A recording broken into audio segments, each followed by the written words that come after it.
الحمد لله نحمده ونستعينه ونستغفره ونؤمن به ونتوكل عليه ونعوذ بالله من شرور أنفسنا ومن سيئات أعمالنا من يهده الله فلا مضل له ومن يضلله فلا هادي له ونشهد أن لا إله إلا الله وحده لا شريك له ونشهد أن سيدنا ومولانا محمدا عبده ورسوله وبارك وسلم تسليما كثيرا أما بعد فأعوذ بالله من الشيطان الرجيم بسم الله الرحمن الرحيم ومن حيث خرجت فول وجهك شطر المسجد الحرام وإنه للحق من ربك وما الله بغافل عما تعملون صدق الله العظيم.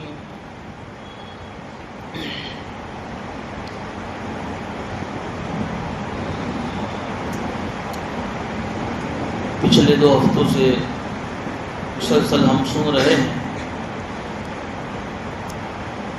کہ حضور اکرم صلی اللہ علیہ وسلم کے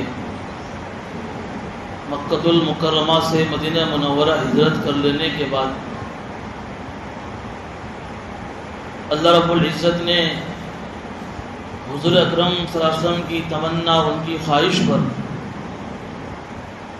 جو قبلہ پہلے بیت المقدس تھا اللہ نے دوبارہ وہ قبلہ بیت اللہ کر دیا اور یہ قبلہ اب ہمیشہ کے لیے بیت اللہ ہی رہے گا. اللہ رب العزت نے قرآن کریم کے اندر بار بار اس کا تذکرہ فرمایا اس دوسرے پارے کے شروع کے اندر. جیسے آپ نے گزشتہ سنا کہ جب قبلے کی تبدیلی کے متعلق جب جو آیت آئی، اے نبی جی ہم دیکھ رہے ہیں کہ آپ اپنا چہرہ آسمان میں بار بار اٹھا رہے ہیں، لہذا ہم آپ کے لیے وہ قبلہ دوبارہ کر دیں گے جو قبلہ آپ کو پسند ہے. پھر اس کے بعد یہ آیت آئی فَوَلِّ وَجْهَكَ شَطْرَ الْمَسْجِدِ الْحَرَامِ. اے نبی جی آپ اپنا چہرہ مسجد حرام کی طرف رخ کر کے اپنا چہرہ کر لیجیے. یہاں ایک مرتبہ یہ حکم آ گیا. پھر سے جو آیت میں نے آج پڑھی ہے آیت نمبر 149، دوبارہ اللہ رب العزت اپنے نبی کو یہ کہہ رہے ہیں وَمِنْ حَيْثُ خَرَجْتَ. اے نبی جی آپ جہاں کہیں بھی جائیں فَوَلِّ وَجْهَكَ شَطْرَ الْمَسْجِدِ الْحَرَامِ، آپ اپنا رخ مسجد حرام یعنی بیت اللہ کی طرف کیجیے. وَإِنَّهُ لَلْحَقُّ مِنْ رَبِّكَ، اور یہ یعنی یہ آپ کی رب کی طرف سے جو فیصلہ آیا ہے، پہلے قبلہ بیت المقدس تھا اب قبلے کو بیت اللہ کر دیا، کعبہ کو کر دیا، یہ آپ کی رب کی طرف سے بالکل سچی اور پکی بات ہے. اس میں آپ کو شک کرنے کی کوئی ضرورت نہیں ہے کہ ہم نے ابھی قبلہ بدلا نہیں ہے.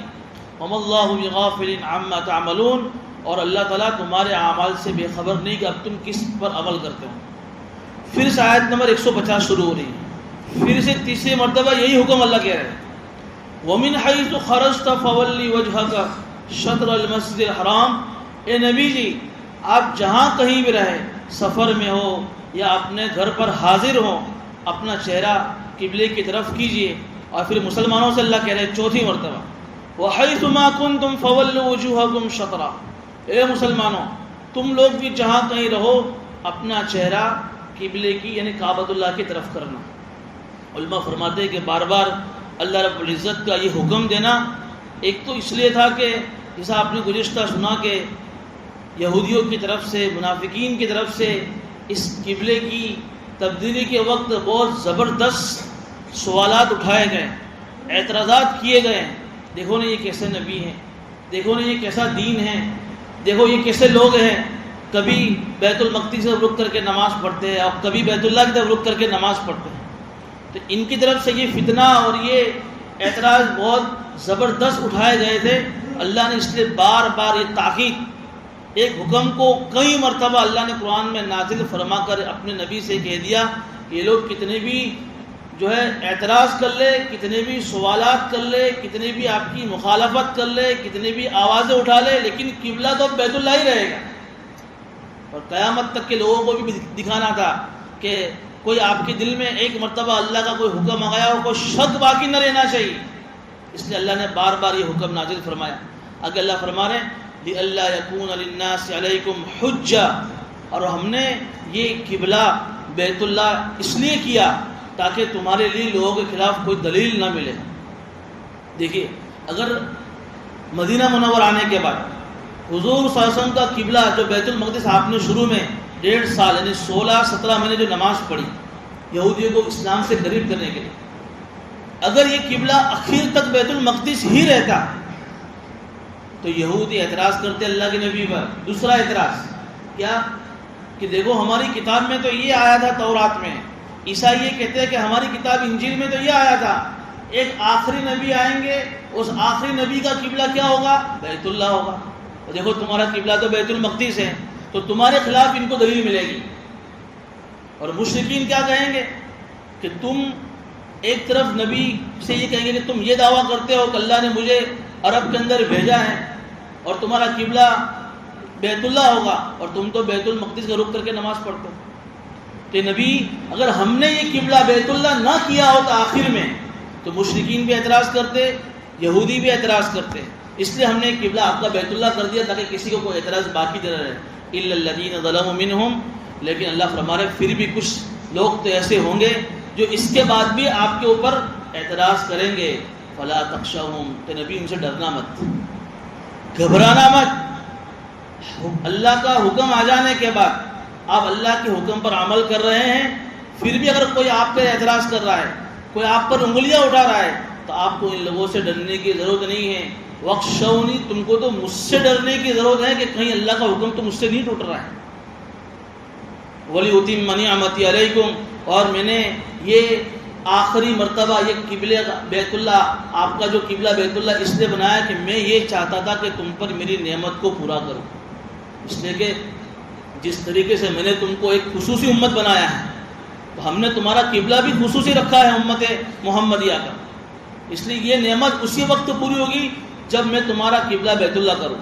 رشتہ بھی آیا کہ ہر امت کا اپنا ایک قبلہ ہوتا ہے، وَلِكُلٍّ وِجْهَةٌ هُوَ مُوَلِّيهَا، تو بنو اسرائیل کا قبلہ بیت المقدس ہے، تم تو امت محمدیہ ہو، بنو اسماعیل میں سے ہو، تو تمہارا قبلہ بھی مستقل ہونا چاہیے، تب جا کر یہ نعمت میری تم پر مکمل ہوگی۔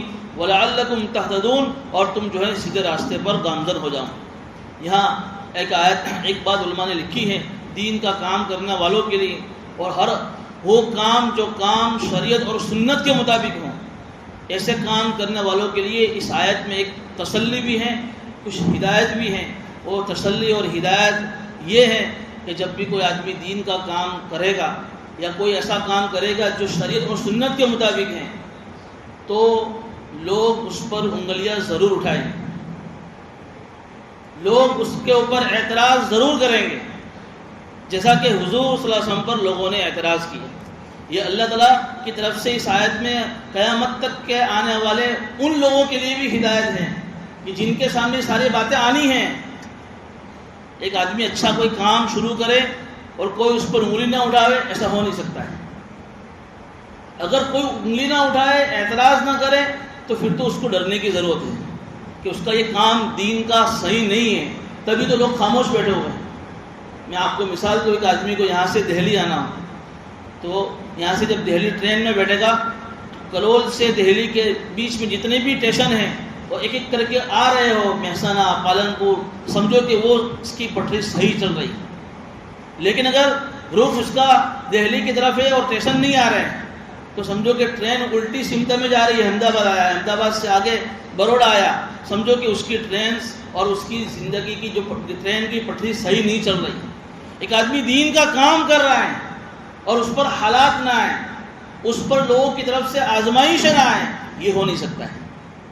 اس لیے دین کے کام کرنے والوں کو کیا کہا کہ فلا تخشوہم، ڈرنا مت ایسے لوگوں سے، گھبرانا مت۔ ان کی انگلیاں اٹھانے سے، ان کے اعتراض کرنے سے، ان کے سوالات کرنے سے کیا ضرورت تھی بھائی یہ کام کرنے کی؟ کیوں تم نے کام شروع کیا؟ ایسا لوگ کہیں گے، تمہاری ہمتیں توڑیں گے، تمہارے حوصلے توڑیں گے، تمہاری برائیاں کریں گے، تمہارے بارے میں حسد کریں گے، فلا تخشوہم، ڈرنا مت، واخشونی، مجھ سے ڈرنا، یعنی اس بات میں تو ڈرنا رہنا کہ تم جو کام شروع کر رہے ہو وہ اللہ کی طرف سے صحیح ہے بھی کہ نہیں، اس میں اللہ کا کوئی حکم تو نہیں ٹوٹ رہا ہے۔ تو یہ ایک ہدایت یہ بھی۔ دوسری اس آیت سے بات یہ بھی ملی کہ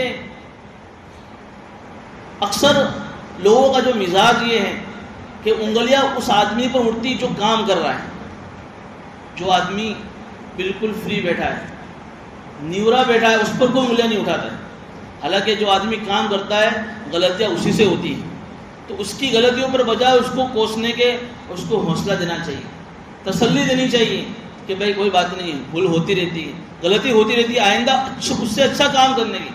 لیکن کوئی آدمی بجائے تسلی اور حوصلہ دینے کے اس کے کام پر اعتراض کر کے آدمی کی ہمت کو توڑ دیتا ہے۔ اس لیے آدمی کو ایسے موقع پر حوصلہ اور تسلی کے لیے اللہ نے کیا فرمایا کہ ڈرنے کی ضرورت نہیں، مجھ سے ڈرتے رہو، انشاءاللہ کام اگر تمہارا صحیح ہوگا تو لوگوں کے اعتراض کرنے سے تمہیں کچھ فرق نہیں پڑے گا۔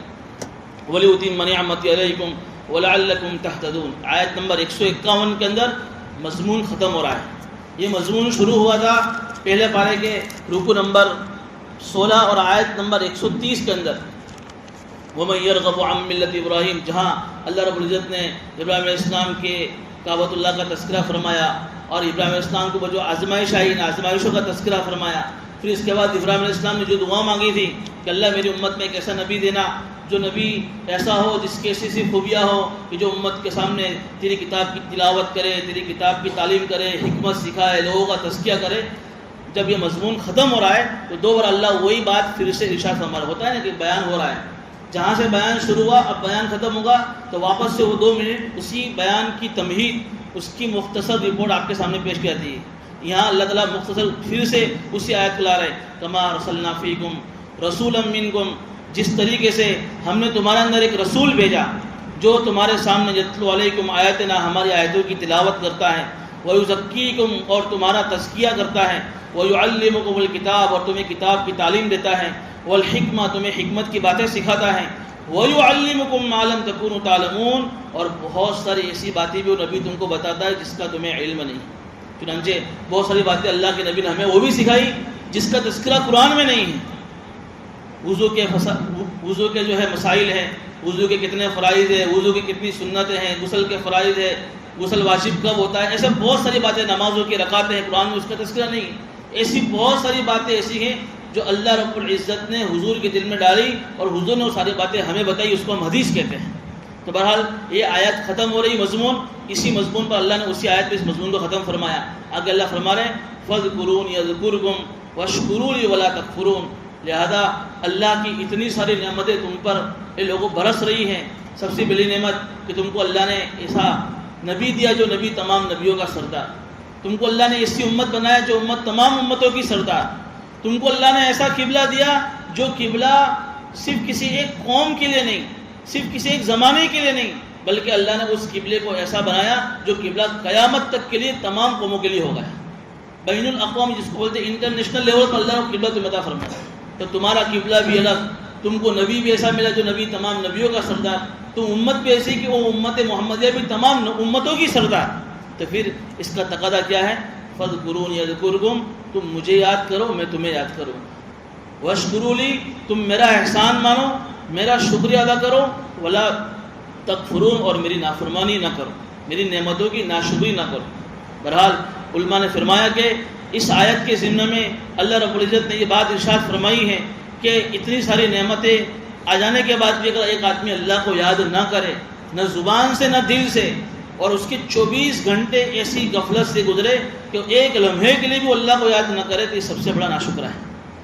اس لیے ذکر کہتے ہی اسی کو ہے کہ دل بھی اللہ کی طرف متوجہ ہو اور زبان سے بھی اللہ کی تعریف، اللہ کی تسبیح، اللہ کی کبریائی، اللہ کی بڑائی، اللہ کی توحید آدمی زبانوں سے بولتا ہے۔ علماء نے لکھا ہے کہ دل بھی حاضر ہو اور زبان سے بھی ذکر ہو، یہی اصل ذکر ہے۔ لیکن اگر کوئی آدمی دل تو غافل ہے اور زبان سے تسبیح چالو ہو، سبحان اللہ، الحمدللہ، اللہ اکبر، تو کیا اس کا مطلب کیا؟ یہ ذکر قبول ہوگا نہیں ہوگا؟ تو ابو عثمان طلحہ، ابو عثمان نہدی، ایک بہت بڑے تابعی، ان کے پاس ایک آدمی یہی شکایت لے کر آیا کہ ذکر تو کرتے ہیں زبان سے لیکن دل حاضر نہیں رہتا ہے، تو کیا ایسا ذکر اللہ کے یہاں قبول ہوگا؟ فرمایا کہ اس پر بھی اللہ کا شکر کرو کہ اللہ نے تمہارے بدن کے ایک عضو کو اپنے ذکر میں لگائے رکھا ہے۔ تو کوشش تو یہی کرنی چاہیے کہ دل بھی متوجہ ہو اور زبان سے بھی اللہ کا ذکر ہو، لیکن اگر کوئی آدمی دل اس کا غافل ہے اور زبان سے بھی اس کو کچھ نہ کچھ توفیق مل جاتی ہے تو اس پر بھی اللہ کا شکریہ ادا کرنا۔ ذکر کے تو بہت سارے فضائل ہیں، لیکن اس آیت سے جو ذکر کا سب سے بڑا جو اس کی جو ہمیں ملی فضیلت وہ یہ ہے، اللہ فرما رہے ہیں فاذکرونی اذکرکم۔ اتنی زبردست بات ہے کہ تم مجھے یاد کرو گے میں تمہیں یاد کروں گا۔ یعنی اگر ہم اللہ کو یاد کریں اور اس کے بدلے میں اللہ ہمیں یاد کرے، اس سے بڑی کوئی اس کی فضیلت ہو سکتی؟ اسی تابعی سے لوگوں نے پوچھا کہ انہوں نے کہا ایک مرتبہ کہ اللہ مجھے یاد کر رہا ہے، اس کا احساس مجھے ہو جاتا ہے کہ اللہ مجھے ابھی یاد کر رہا ہے۔ تو لوگوں نے کہا کہ آپ کو کیسے پتہ چلا؟ کہ اسی آیت سے پتہ چلا کہ جب میں اللہ کا ذکر کرتا ہوں تو ظاہر ہے کہ اللہ مجھے یاد کر ہی رہا ہوگا، تو مجھے یہ معلوم ہو جاتا ہے کہ اللہ مجھے یاد کر رہا ہے۔ اس لیے حدیث قدسی میں آتا ہے کہ جب کوئی بندہ تنہائی میں دل میں مجھے یاد کرتا ہے میں بھی اس کو دل میں یاد کرتا ہوں۔ جب کوئی آدمی کسی مجلس میں مجھے یاد کرتا ہے، اللہ فرما رہے ہیں میں اس سے بہترین مجلس میں اس کو یاد کرتا ہوں۔ اور بہترین مجلس کون سی ہو سکتی ہے؟ اللہ کے سامنے فرشتوں کی محفل میں اللہ اس بندے کا تذکرہ فرماتے ہیں کہ فلاں ابن فلاں جو ہے دنیا کے اندر زمین کے اندر میرا ذکر کر رہا ہے، میرے احکام لوگوں کو بتا رہا ہے، میری تعریف کر رہا ہے، میری بڑائی کر رہا ہے، فرشتوں میں بھی اس کے سامنے تمہارا تذکرہ کر رہا ہوں۔ پھر اللہ کہہ رہے کہ جو بندہ ایک چل کر آتا ہے میں اس کے سامنے دوڑ کر آتا ہوں، جو ایک ہاتھ آتا ہے میں دو ہاتھ آتا ہوں۔ یعنی علماء فرماتے ہیں کہ اللہ تعالیٰ یہ چاہتے ہیں کہ بندے کی طرف سے کوشش ہونی چاہیے۔ ہم اللہ کو اپنا پابند نہیں کر سکتے، لیکن اللہ نے ہم کو اپنا پابند بنایا ہے۔ یعنی اس کا مطلب یہ ہے کہ کوئی آدمی کہے کہ اللہ میں دعا مانگو تو تیرے کو میری دعا قبول کرنے کی، میں تجھ کو یہ سوال کروں تیرا میرا سوال پورا کرنے کا، ایسا ہم اللہ کو پابند نہیں کر سکتے۔ بعض لوگ اللہ کو پابند کر رہے ہیں، ایسا کیوں؟ اللہ اتنے سالوں سے نماز پڑھ رہا ہوں، اتنے سالوں سے دعا مانگ رہا ہوں، کچھ تو ہو نہیں رہا ہے۔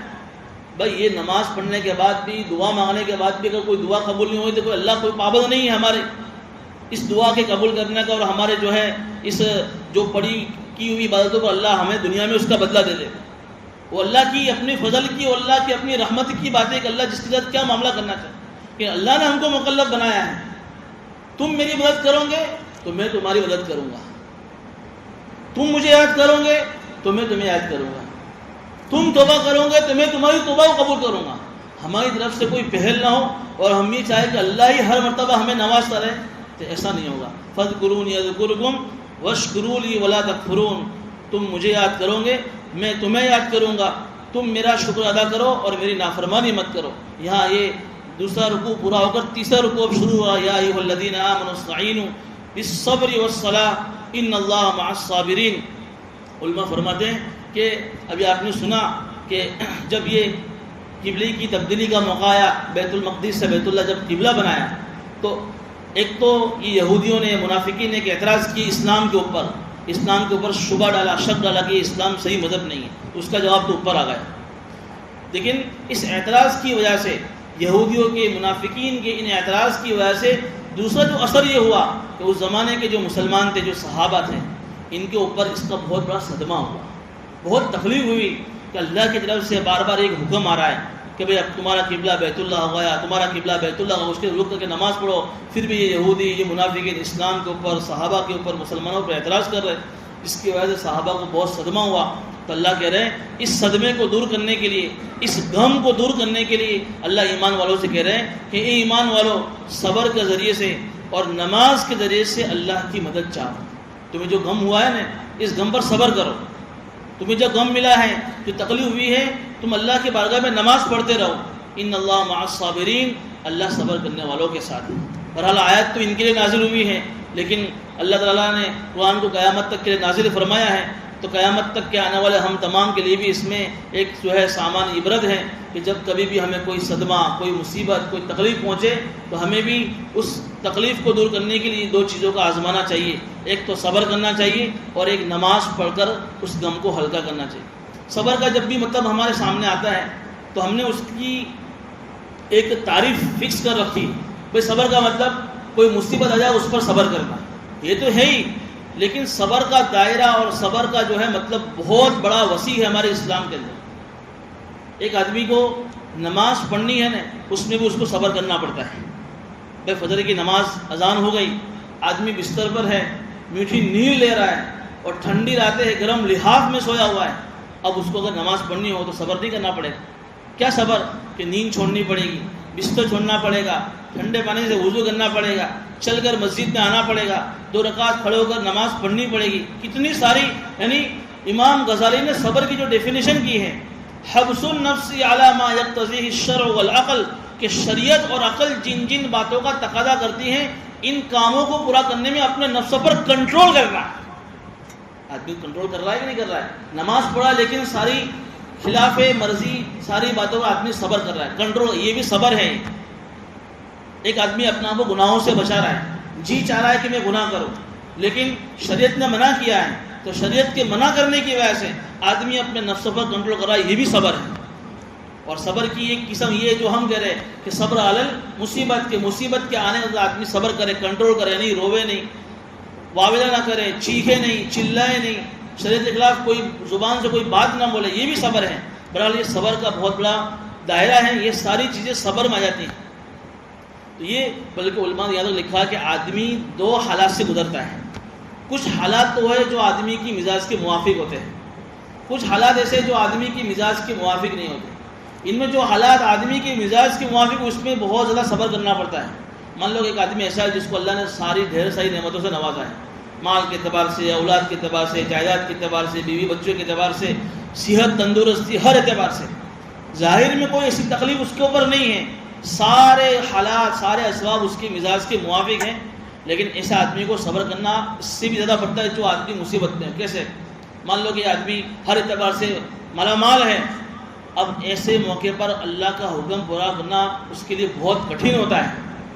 اس لیے تو قرآن میں کیا فرمایا؟ تمہاری اولاد، تمہاری بیوی، تمہارے بچے تمہارے لیے فتنہ ہیں۔ فتنہ مطلب آزمائش ہے۔ یہ ساری چیزیں کیا ہیں؟ نعمتیں ہیں۔ لیکن اس نعمت میں رہ کر بھی اگر تم اللہ کے حکم کو پورا نہیں کرو گے، وہ ہے کہ تم نے صبر نہیں کیا، تم نے صبر نہیں کیا۔ تو یہ ایسے آدمی کے لیے جو آدمی بھوکا ہے، اس کے لیے بھوک برداشت کرنا، غریب ہے اور اس کو بھوک لگی ہے تو اس کے لیے پیاس بھوک برداشت کرنا آسان ہے، بجائے اس آدمی کے جس کے سامنے بہت سارے لذیذ کھانے رکھے ہو، عمدہ کھانے رکھے ہوں، اور پھر اس کے لیے ان عمدہ کھانوں پر صبر کرنا۔ تو بہرحال حالات ہمارے مزاج کے موافق ہو، ہمارے مزاج کے مخالف ہو، اللہ نے صبر کا جو قانون یہ بتایا ہے کہ آدمی کو ہر حال میں اللہ کے اس فیصلے پر راضی رہنا چاہیے۔ اس صبر کا اونچا مقام ہے، اس لیے تو فضائل بیان ہوئے ہیں کہ قیامت میں اللہ تعالیٰ صبر کرنے والوں کو جب اس کا بدلہ دیں گے تو آدمی یہ تمنا کرے گا کاش کہ دنیا میں میری کوئی دعا قبول نہ ہوئی ہوتی، کاش دنیا میں مجھے جو ہے کوئی نعمت نہ ملی ہوتی، کاش دنیا میں پوری زندگی تکلیفوں کے ساتھ گزرا ہوتا۔ اور بلکہ آدمی یوں تمنا کرے گا کہ دنیا میں میرے جسم کو کینچی سے کاٹا جاتا اور میں اس کو صبر کرتا۔ حالانکہ کتنا مشکل ہے، سوئی لگ جائے تو آدمی کو برداشت نہیں ہوتا ہے، اور کینچی سے بدن کاٹا جاوے تو، لیکن جب وہ دیکھے گا نا کہ اللہ تعالیٰ صبر کرنے والوں کو اتنا سارا دے رہے ہیں، اتنا سارا دے رہے ہیں، آدمی اس کا توقع اس کی امید بھی نہیں کر سکتا ہے، تو آدمی وہاں تمنا کرے۔ اس لیے صبر کا بہت بڑا اونچا مقام ہے، اس کے بہت سارے فضائل ہیں۔ اس لیے یہ کہا کہ کوئی بھی صدمہ ہو، کوئی بھی غم ہو تو اس کا پہلا ذریعہ یہ ہے کہ آدمی صبر کرے، اور دوسرا ہے والصلاۃ، نماز کے ذریعے سے۔ جب بھی کوئی مصیبت آ جاوے، ٹینشن ہو، دکان کا ہو، مال کا ہو، گھر کا ہو، کاروبار کا ہو، بیوی بچوں کا ہے، آدمی مسجد میں آ جائے، وضو کرے، بہترین 2 رکعت صلاۃ الحاجت پڑھے اور اللہ سے دعا مانگے۔ یقین جانیے کہ یہ ایسا نسخہ جو حضور نے بتایا، آدمی کو اس وقت تسلی ہو جاتی ہے، اب آزمانے کی ضرورت ہے نہیں، حضور نے بتایا۔ حدیث میں آتا ہے صلاۃ الحاجت، بلکہ حضور کے بارے میں یہ حدیث آتی ہے اذا حزبه امر فزع الى الصلاۃ، جب بھی کوئی ایسا معاملہ پیش آ فوراً حضور نماز کی طرف متوجہ ہو جائے۔ اس لیے صلاۃ الحاجت کے فضائل بیان ہوئے ہیں کہ ایک آدمی بہترین اچھی طریقے سے وضو کرے، 2 رکعت صلاۃ الحاجت کی نماز پڑھے، اور نماز پڑھنے کے بعد یہ دعا مانگے اللهم لا سهل الا ما جعلته سهلا وانت تجعل الحزن سهلا اذا شئت، یہ مصیبت کو آسان کرنے کے لیے کہ اللہ جو تکلیف ہے اللہ تو اس کو آسان کر دے۔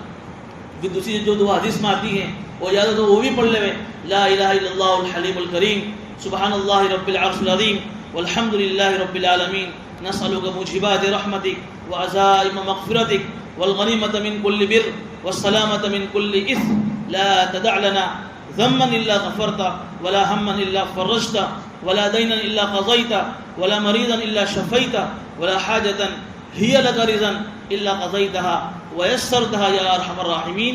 ان دعا کو پڑھنے کے بعد جس مصیبت کی وجہ سے مسجد میں آیا ہے، اس مصیبت کی وجہ سے اس نے نماز پڑھی ہے، اللہ کے سامنے اپنے سارے دکھڑے رکھ دے. اس کا جو ہے دل ہلکا ہو جائے گا، اس کی مصیبت ہلکی ہو جائے گی اور اس کو تسلی مل جائے گی. اس لیے اللہ نے فرمایا ان اللہ مع الصابرین، اللہ صبر کرنے والوں کے ساتھ ہے. یہاں نماز کا تذکرہ نہیں ہے، لیکن علماء فرماتے ہیں نماز تو صبر سے بھی اونچا درجہ ہے. جب اللہ صبر کرنے والوں کے ساتھ ہے تو کیا اللہ کی مدد نماز پڑھنے والوں کے ساتھ نہیں ہوگی؟ لیکن یہاں پھر سے وہی سوال ہوتا ہے کہ یار نماز پڑھتا لیکن کوئی فائدہ نہیں ہوتا. تو علماء کہتے ہیں کہ نماز میں تاثیر ضرور ہے، لیکن تمہاری نماز میں کمی ہے. ایسا ہو نہیں سکتا ہے کہ جو فضائل اللہ نے نماز کے بیان فرمائے ہوں اور ہم نماز پڑھے اور نماز سے ہم کو فضائل نہ ملے. نماز کا ایک اثر کیا ہے؟ ان الصلاۃ تنہا عن الفحشاء والمنکر، کہ جو آدمی نماز کی پابندی کرتا ہے، جو اس کو جو عادتیں اس کو بری لت لگی ہوئی ہیں، وہ ساری بری عادتیں، ساری بری خرابیاں اللہ اس سے دور کر دیتا ہے. لیکن آدمی نماز پڑھتا ہے پھر بھی وہی چوری، وہی جھوٹ، وہی گالی، وہی غیبت، وہ ساری برائیاں چھوڑتی نہیں ہیں. تو سمجھو کہ حضور نے جو وعدہ کیا وہ تو سچا ہے، لیکن میری نماز میں کمی ہے.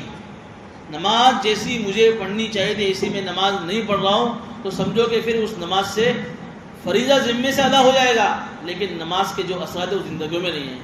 بہرحال یہ دو چیزیں بتائی. اب آگے اللہ نے ایک مثال بیان فرمائی کہ صبر کرنے والوں کی سب سے اونچی مثال کون ہے؟ شہداء کی مثال. کہ جو آدمی اللہ کے دین کو بلند کرنے کے لیے، اسلام کو بلند کرنے کے لیے میدان جہاد کے اندر اپنی جان کا نذرانہ پیش کرتا ہے اور آخر تک دشمنوں کے مقابلے میں لڑتا رہتا ہے، یہاں تک کہ اپنی جان کا نذرانہ پیش کرتا ہے، یہ صبر کرنے والوں میں سب سے اونچے صابرین ہیں، جس کو ہم شہداء کہتے ہیں. اس لیے اللہ کہہ رہے ہیں وَلَا تَقُولُوا لِمَنْ يُقْتَلُ فِي سَبِيلِ اللَّهِ أَمْوَاتٌ، اور جو لوگ راہ خدا میں قتل کر دیے جاتے ہیں، شہید کر دیے جاتے ہیں، یہ لوگوں تم ان کو مردہ مت کہو کہ یہ مر گئے، بل احیاء، یہ تو لوگ زندہ ہیں، وَلَٰكِن لَا تَشْعُرُونَ، لیکن تمہیں اس کی خبر نہیں ہے. غزوہ بدر میں 6 مہاجرین اور 8 انصار، ٹوٹل 14 صحابہ شہید ہو گئے تھے. تو اس زمانے کے جو مشرکین مکہ تھے کہتے تھے دیکھو نا یہ محمد کی حمایت میں صلی اللہ علیہ وسلم ان لوگوں نے اپنی جان گنوا دی اور دنیا کی بہت ساری راحتوں سے، نعمتوں سے یہ لوگ جو ہے محروم رہ گئے. ایسی سوالات کیے گئے. اللہ نے کہا کہ یہ لوگ مرے نہیں ہیں، یہ تو زندہ ہے اپنی قبر میں، لیکن ان کے ساتھ جو معاملہ ہو رہا ہے اس دنیا کی زندگی کے بعد تم اپنی آنکھوں سے اس کو دیکھ سکتے نہیں، اس لیے تمہیں اس کا احساس نہیں ہے. وَلَٰكِن لَا تَشْعُرُونَ. اس لیے تو شہداء کے بارے میں آتا ہے کہ جب آدمی شہید ہوتا ہے تو جس حالت میں وہ شہید ہوا ہے اسی حالت میں اس کو دفن کر دیا جائے، اسی خون کے اندر لت پت اس کو شہید کر دیا جائے، اور قیامت میں وہ اسی حالت میں اٹھائے گا اور اللہ کے سامنے گواہی دے گا کہ اللہ میں نے تیرے دین کو سر بلند کرنے کے لیے میں نے اس طریقے سے اپنی جان گنوا دی. تو علماء نے لکھا ہے کہ جب شہید کی جب روح نکلتی ہے تو اس کی جو روح ہے وہ اللہ تعالیٰ سب یعنی لیلے قدر کے پرندوں کے اندر اللہ ان کی روح کو تبدیل کر دیتے ہیں، اور پھر یہ پرندے جنتوں میں گھومتے ہیں. پھر یہ کبھی کبھی پرندے عرش کے، اللہ کے عرش کے نیچے بھی جو فانوس سونے کے بنے ہوئے ہیں وہاں بھی یہ لوگ جا کر بیٹھتے ہیں. ہماری جو روحیں ہیں وہ ابھی جنت میں نہیں جا سکتی ہیں عام ایمان والوں کی، لیکن جو شہید ہیں، جو حقیقی معنی میں شہید ہیں، اللہ ان کی روحوں کو ایسی حیات دیتے ہیں کہ وہ پرندوں کی شکل میں جنت میں جہاں چاہے گھوم سکتی ہیں، اللہ کے عرش میں جہاں چاہے بیٹھ سکتی ہیں. اور قبر کے اندر بھی ان کو جو زندگی ملتی ہے اس کے متعلق علماء نے لکھا ہے ایک دنیا کی زندگی جس میں ہم سب ہیں، ابھی ہم سب حیات زندہ ہیں، ایک زندگی ہماری قبر کی زندگی جس کو حیات برزخی کہتے ہیں. اور کوئی آدمی شہید ہو کر نہیں مرا ہے، عام حالت میں مرا ہے ایمان والا، تو چاہے وہ ایمان والا مرا ہے، چاہے وہ کافر مرا ہے، چاہے کوئی بھی مرا ہے، اس کو بھی اللہ تعالیٰ قبر کے اندر ایک زندگی دیتے ہیں. لیکن وہ زندگی کیسی ہوتی ہے؟ اس زندگی کا مطلب یہ ہوتا ہے کہ قبر کے اندر بھی ایمان والے کو اگر اس نے اچھا عمل کیے ہیں تو اللہ تعالیٰ اس کی بدن کو راحت پہنچاتے ہیں، اور کافروں کو جو اللہ کے نافرمان ہیں، مشرکین ہیں، اللہ کی طرف سے ان کو عذاب ہوتا ہے. تو عذاب جو محسوس کر سکے اتنی حیات تو ان لوگوں کو ملتی ہے، ہم تمام کو ملتی ہیں. جو ایمان والے ہیں وہ راحت محسوس کریں گے، جو اللہ کے نافرمان ہیں وہ عذاب کو محسوس کریں گے. ایک زندگی ہوتی ہے ان شہیدوں کی ان کو تھوڑی اونچے درجے کی زندگی ملتی ہے قبر میں. کیسی؟ کہ اللہ تعالیٰ نے ان شہیدوں کی لاش کو پر مٹی کو حرام کر دیا ہے. مٹی ان کی قبروں کو، ان کی لاش کو کھاتی نہیں. قیامت تک ان کی جو ہے لاش ویسی کی ویسی سیف اور تازہ رہتی ہے. بہت سارے واقعات ہمارے سامنے آتے رہتے ہیں. اور ایسا ان شہیدوں کے ساتھ اللہ نے، علماء نے یہ بھی لکھا ہے، وہ اللہ کے ولی، وہ اللہ کے نیک بندے جنہوں نے پوری زندگی ایک مرتبہ بھی اللہ کی نافرمانی نہیں کی ہے یا کی ہے، لیکن پھر بھی توبہ کر کے مرے ہیں. یعنی ایسی زندگی نہیں گزاری ہے کہ موت آئی ہو اور دنیا ان کے اوپر کوئی اللہ کا حکم باقی رہ گیا. یہ بھی اللہ کے ولی ہیں، ان کو بھی ایسی زندگی قبر میں ملتی ہے. اور تیسری قبر میں زندگی ہوتی ہے حیات انبیاء، نبیوں کو. نبیوں کی جو قبر میں زندگی ملتی ہے وہ اونچے درجے کی ہوتی ہے. ان کی حیات ایسی ہوتی ہے کہ جو نبی دنیا میں آئے ہیں سب کے سب دنیا سے چلے گئے، لیکن سارے کے سارے انبیاء اپنی قبروں میں ایسے ہی زندہ ہیں جیسے وہ دنیا کی زندگی میں زندہ تھے. یہ ہم سب کا عقیدہ ہے. اور ان تمام نبیوں کے اندر بھی ہمارے نبی تاجدار مدینہ سرکار دو عالم صلی اللہ علیہ وسلم کو جو زندگی ملی ہے یہ اس سے اونچے درجے کی زندگی ہے. اور روضہ اقدس کے اندر، اس کمرے مبارک کے اندر اللہ کے نبی اسلام اسی طریقے سے حیات ہیں، زندہ ہیں جس طریقے سے ہم سب دنیا کے پیٹ میں زندہ ہیں. اس لیے تو جو آدمی روضہ اقدس پر جاتے ہیں ان سے کہا تھا کہ آپ جب درود پڑھتے ہو، صلوات و سلام پیش کرتے ہو، تو حضور صلی اللہ علیہ وسلم اس سلام کو سنتے ہیں ڈائریکٹ. الصلاۃ والسلام علیک یا رسول، جب کوئی آدمی بولتا ہے تو حضور اس سلام کا جواب دیتے ہیں.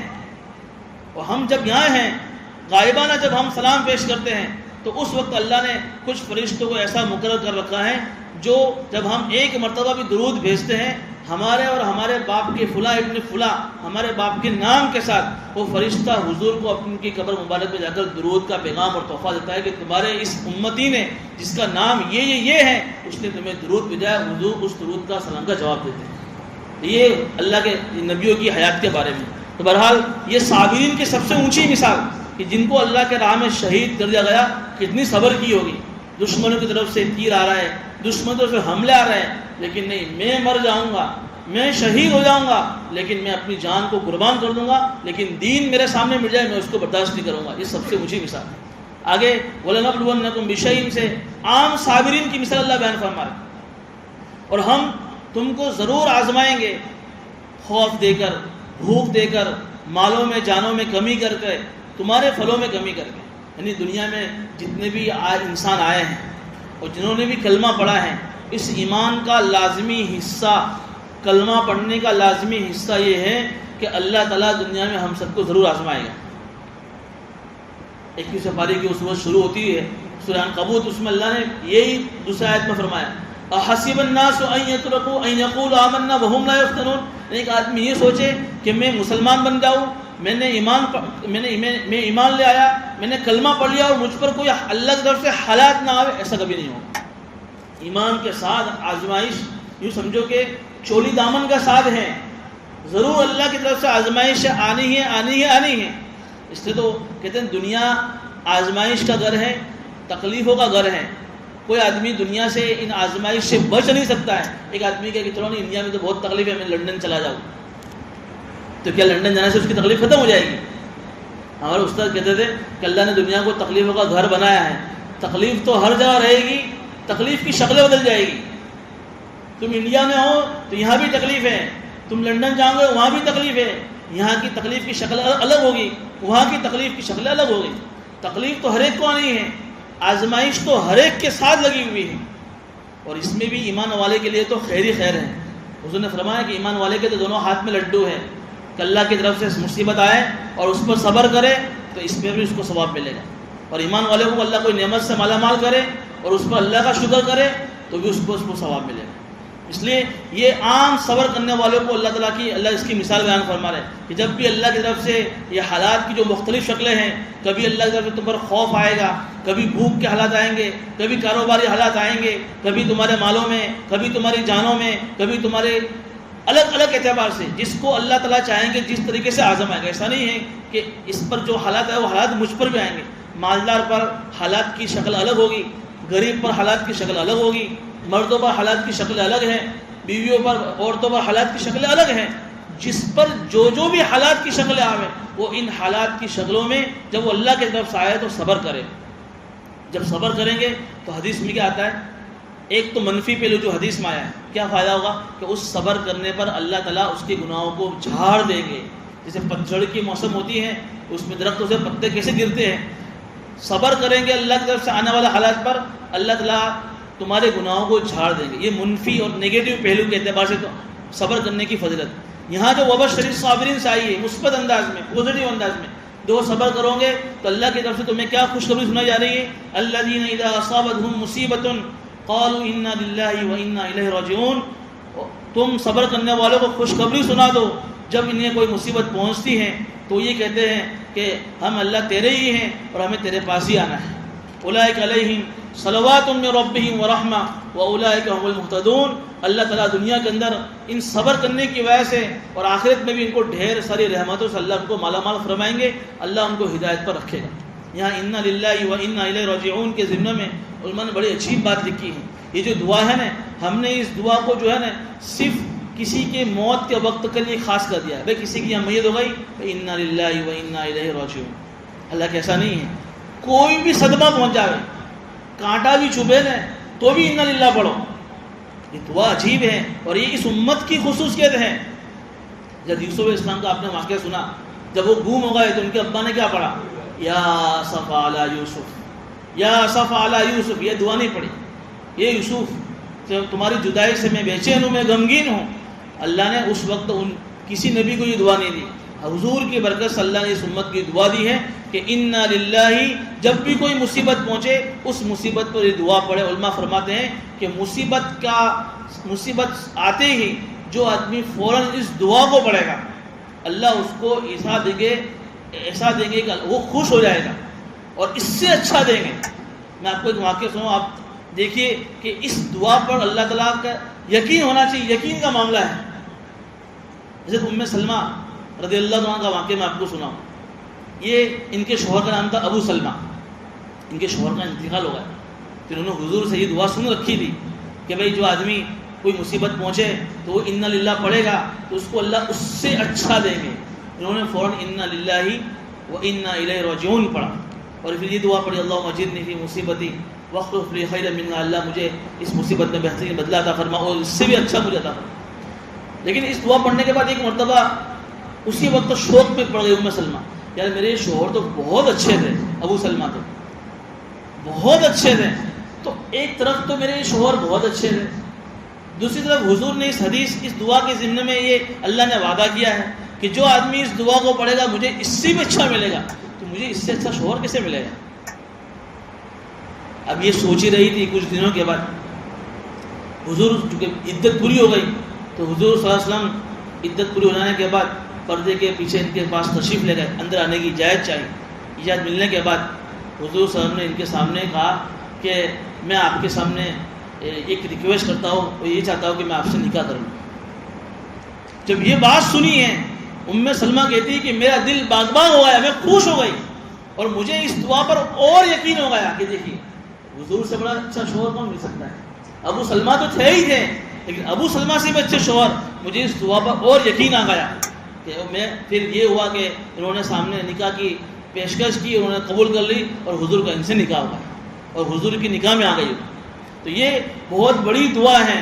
کوئی بھی مصیبت پہنچے اس دعا کو پڑھ. اس دعا کا جو مضمون آپ سمجھیے، جب بھی ہمیں کوئی مصیبت پہنچے تو دو چیزوں کا استظہار کرو. نمبر ایک تصور دماغ میں یہ لاؤ کہ اس پوری دنیا کا بادشاہ اللہ ہے. پوری دنیا میں ہم سب آ گئے، ہم سب کی ساری چیزیں آ گئی، جان مال اولاد بیوی بچے سب آ گئے. تو یہ تصور کرے کہ اللہ اس پوری دنیا کے مالک ہے، پوری دنیا کے بادشاہ ہیں. اللہ کی مرضی، اللہ جس وقت جو تصرف کرنا چاہے. ایک تصور یہ کرے. دوسرا تصور یہ کرنا ہے کہ ہم سب کو کبھی نہ کبھی اللہ کے پاس جانا ہے. یہ دنیا کی زندگی ہمیشہ کی نہیں. اب میں آپ کو مثال دوں. یہ دو تصور کرنے کے بعد مان لو کہ کسی کے چھوٹے بچے کا انتقال ہو گیا. ظاہر سی بات ہے کہ باپ کو اپنے چھوٹے بچے سے کتنی محبت ہوتی ہے. انتقال ہو گیا. اب وہ دو تصور کرے. پہلا تصور کیا کرے کہ بھئی میرا بیٹا بھی اللہ ہی کی ملکیت کا ہے، اللہ میرے بیٹے کے بھی مالک اللہ ہی ہیں. اگر میرے بیٹے میں اللہ نے کوئی تصرف کیا اور اللہ نے اس کو لے لیا تو اس کو مجھے کیا غم کرنا. یہ ایک تصور. دوسرا تصور کیا کرنا ہے کہ بھئی ہم کو بھی اللہ کے پاس جائے. نہیں، جدائی عارضی ہے. یہ جو جدائی ہے ٹیمپرری ہے. آج میرا بچہ اللہ کے پاس گیا ہے، کل مجھے بھی اللہ کے پاس جانا ہے. نہیں، مجھے بھی اپنے بچے سے وہاں ملاقات کرنی ہے. ایسا نہیں ہے کہ آج میرا بیٹا مر گیا ہے اب کبھی میرے بیٹے سے میری ملاقات ہو ہی نہیں سکتی ہے. ایسا نہیں ہے. یہ جدائی عارضی ہے. کل کو جب میں بھی مروں گا تو وہاں جنت میں اللہ میرے بیٹے کی میرے سے ملاقات ضرور کروائے. بیٹا باپ اپنے بیٹے کو لندن روانہ کرے اور پھر باپ یہ کہے کہ ایک ہفتے کے بعد میں آؤں گا، تو باپ ہوئے گا؟ بھائی تو جا، ایک ہفتے کے بعد میں بھی آ رہا ہوں، تو پھر باپ کہاں سے ہوئے گا؟ بیٹا چلا گیا ہے تو باپ یہ تصور کرے کہ جدائی عارضی ہے، چند دنوں کے بعد بیٹا میں تجھ سے ملاقات کر لوں. جب یہ دو تصور کوئی بھی آدمی کرے گا اس دعا کے پڑھنے کے بعد، سمجھو کہ اس کے لیے ہلکی ہو جائے گی. اسی کا مضمون ہے انا للہ، ہم سب اللہ کے ہیں. یہ پہلا تصور، ہم سب، میرا بیٹا یا دنیا کی ساری چیز اللہ ہی کی ہیں. وَإِنَّا إِلَيْهِ رَاجِعُونَ. دوسرا تصور، ہم سب کو اللہ کے پاس جانا. دکان کے اندر مال میں چوری ہو گئی ہے، پہلا تصور کرے کہ اللہ کی طرف سے ہے، اللہ مالک ہے، جو اللہ کا فیصلہ ہے. دوسرا تصور کرے کہ اللہ نے مال لے لیا ہے، اللہ اس دعا کی برکت سے اللہ اس سے بھی اچھا دے گا مجھے. جب یہ دو تصور کوئی آدمی کرے گا تو اس کے لیے وہ مصیبت ہلکی بن جائے گی. بہرحال یہ اس امت کی خصوصیت ہے کہ جب بھی کوئی مصیبت پہنچے وہ اس مصیبت پر صبر کرے اور یہ دعا پڑھے انا للہ وانا الیہ راجعون. پھر آگے اللہ فرما رہے ہیں اولئک علیہم صلوات من ربہم ورحمہ، اور تم پر اللہ کی طرف سے بے پناہ رحمتیں. صلوات کا ترجمہ علماء فرمائیں بے پناہ. ایک تو آگے رحمت آ رہا ہے، اس سے مطلب عام رحمت، اور صلوات اللہ کی خصوصی رحمتیں ان صبر کرنے والوں کے ساتھ آئے گی. اور وَأُولَئِكَ هُمُ الْمُهْتَدُونَ، اور اللہ تعالیٰ ایسے صبر کرنے والوں کو ہدایت یافتہ کی سرٹیفکیٹ اللہ دیتے ہیں. لیکن یہ ان لوگوں کے لیے ہے جو پہلی مرتبہ میں صبر کرے. مصیبت آئی اور دنیا بھر کا جو ہے اللہ کے سامنے شکایتیں اور دنیا بھر کی جو ہے فضیلتیں اور دنیا بھر کی آدمی نے زبانوں سے ایسی ایسی باتیں کہہ دی، اب کوئی کام نہیں بن رہا ہے، چلو اب صبر کرتے. یہ صبر نہیں، یہ تو اب کرنا ہی کرنا ہے. الصبر عند الصدمۃ الاولی. صبر کہتے ہیں مصیبت آنے کے وقت یوں سوچے کہ یہ اللہ کی طرف سے ہے، مجھے اس پر صبر کرنا ہے، اللہ کا کوئی حکم توڑنا نہیں ہے. پھر بھی اگر زبان سے کوئی ایسی بات نکل گئی جو غم والی ہے تو اس کو علماء نے منع نہیں کیا ہے. رونا صبر کے خلاف نہیں ہے. کوئی آدمی گھر میں تعزیت کے لیے آیا اور اس کے سامنے اس نے کارگزاری بیان کری، یہ صبر کے خلاف نہیں ہے. لیکن مصیبت پہنچنے کے بعد اللہ کو میرے ساتھ ایسا کرنا تھا، اللہ کو کوئی دکھتا ہی نہیں، میں ہی دکھا، میرے گھر والے ہی دکھے، میرا بیٹا ہی دکھا، میری دکان دکھی، اور کوئی دکھتا ہی نہیں ہے، میں اس پر صبر نہیں کروں گی. مجھے تو اب بھی نبی میرا بیٹا چاہیے، مجھے تو اب بھی نبی میری جو ہے ماں چاہیے. یہ کیا ہے؟ یہ شکایت ہے. اب پھر چند دنوں کے بعد وہ شکایت کرنے کے بعد اب تو ماں آنے والی نہیں ہے، اب بیٹا واپس آنے والا نہیں ہے. اب کہتے ہیں کہ چلو انا للہ ہے، اللہ صبر کرنے والوں کے ساتھ ہے، تو وہ فضائل اس کو نہیں ملیں گے. فضائل تو اس کو ملیں گے کہ مصیبت آنے کے بعد یوں سمجھے کہ اللہ کی طرف سے ہے، اور اسی موقع پر مجھے اللہ کے اوپر بھروسہ کر کے اللہ کے حکم کو پورا کرنا ہے، تب اللہ اس کو صبر کے عطا فرمائیں گے. لیکن علماء کہتے ہیں یہ ہمت کے کاموں میں سے ان ذالک لمن عزم الامور. میں نے کہہ دیا، آپ نے سن لیا، لیکن جب کسی پر مصیبت آیا نا تو اس وقت اس مصیبت پر صبر کرنا یہ ہمت کے کاموں میں سے. اللہ سے دعا بھی کرنی چاہیے، اللہ سے ہر وقت عافیت ہی مانگنی چاہیے، مصیبت نہیں مانگی گئی، لیکن جب اللہ کی طرف سے آ جاوے تو اللہ کے وقت اس پر اللہ سے صبر بھی مانگنی چاہیے. اللہ پاک ہمیں بھی جو ہے صابرین میں سے بنا.